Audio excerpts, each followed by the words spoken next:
napapansin na nila mga gawi kong parang hindi pambabae. Kasi bis na Chinese Carter, laruan ko ay text sa cholens. Tapos jamming ko lagi noon mga sigang lalaki sa amin. Nung ako'y mag-high school ay napabarkada sa mga bay. Curious na babae na ang hanap din ay babae. Sa halip na makeup kit, bit-bit ko ay gitara. Tapos pormahan ko lagi ay long sleeves na t-shirt at faded na lonta.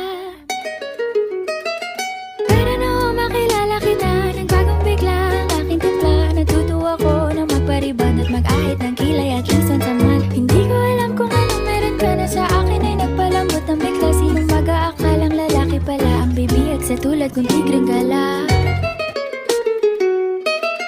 Kahit ako'y titibok-tibok, puso ko ay titibok-tibok pa rin sa'yo. Isang halik mo lamang at ako ay tinatablan. At ang aking pagkababae ay nabubuhayan na para bang bulaklak na namumukadkad. Dahil alaga mo sa dilig at katamtamang sikat ng araw-araw mong pag-ibig sa aking buhay nagpapasarap.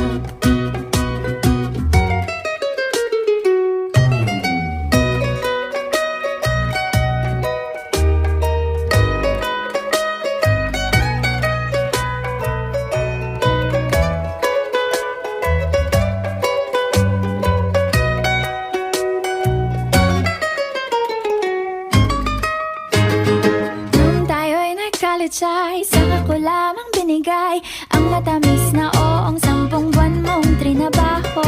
Sa halip na tsokolate at tipikal na mga diskarte, nabihag mo ko sa mga tula at sa mga kanta mong pabebe.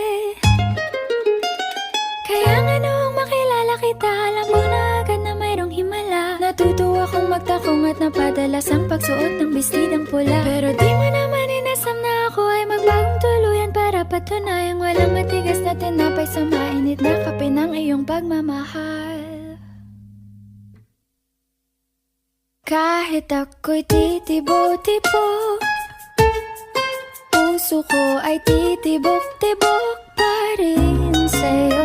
Isang halik mo lamang at ako ay tinatablan. At ang aking pagkababae ay nabubuhayan na para bang bulaklak na namumukadkad. Dahil alaga mo sa dilig at katamtamang sikat ng araw-araw mong pag-ibig sa aking buhay nagpapasarap.